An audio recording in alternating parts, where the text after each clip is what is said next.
On cherche tous d'une manière ou d'une autre à soigner nos peines, à trouver une forme de paix intérieure. Mais et si la véritable guérison ne se trouvait pas seulement dans le monde physique, mais bien plus profondément, au cœur de notre être?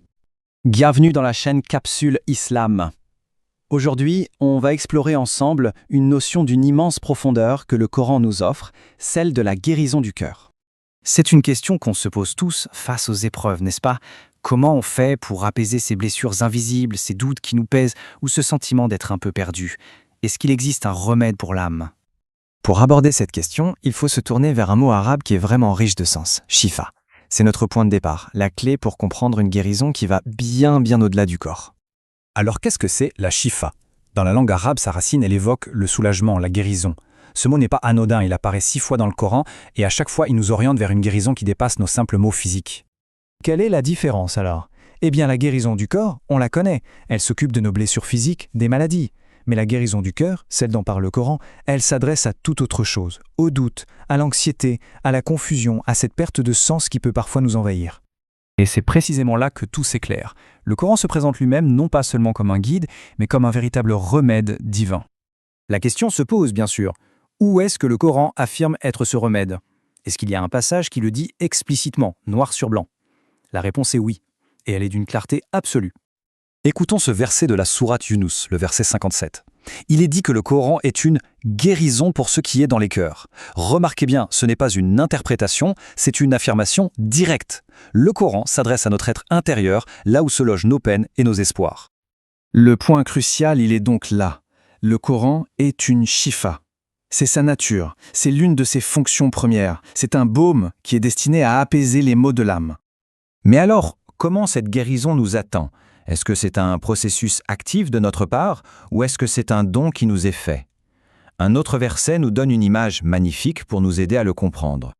Dans la sourate Al-Isra, verset 82, la formulation est très puissante. Nous faisons descendre. La guérison est présentée un peu comme une pluie bienfaisante qui vient d'en haut, une miséricorde qui est offerte. Mais, comme la pluie, elle ne peut nourrir qu'une terre qui est prête à la recevoir. Cette idée de guérison n'est pas limitée qu'à la révélation. On la retrouve aussi dans la création, comme un signe, en fait, de la bienveillance divine qui nous entoure en permanence. On peut alors se demander si Dieu offre la guérison par sa parole, est-ce qu'il l'offre aussi à travers le monde naturel qu'il a créé? Absolument. La sourate An-Nahl, au verset 69, nous parle du miel. Il est décrit littéralement comme une shifa, une guérison pour les gens. C'est la preuve que la bienveillance divine se manifeste de multiples manières, à la fois spirituelles et physiques. Et ici, on voit ce parallèle de façon éclatante. D'un côté, Dieu nous a donné des remèdes dans la nature, comme le miel, pour soigner le corps, et de l'autre, il nous a donné la révélation, le Coran, pour soigner l'âme. Les deux sont des sources de shifa.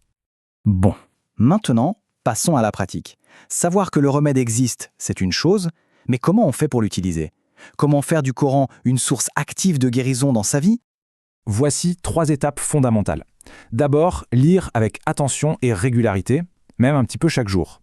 Ensuite, chercher à comprendre, à aller au-delà de la surface des mots. Et enfin, et c'est peut-être le plus important, s'approcher du Coran avec un cœur humble, un cœur ouvert, qui désire sincèrement être transformé.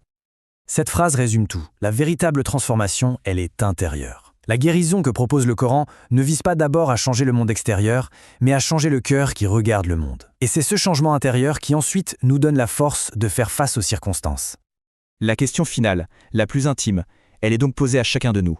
Après avoir vu que ce remède existe, que cette miséricorde est offerte, la seule question qui reste, c'est le cœur est-il prêt à s'ouvrir pour la recevoir?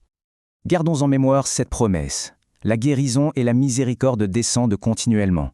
À nous de tendre la main, à nous d'ouvrir le cœur. Merci de nous avoir suivis pour cette réflexion. Si vous souhaitez explorer d'autres trésors du Coran, n'hésitez pas à vous abonner pour ne pas manquer nos prochaines capsules. Et une dernière chose, dites-nous en commentaire si vous avez apprécié ce nouveau format. Votre avis est vraiment précieux pour nous. À très bientôt.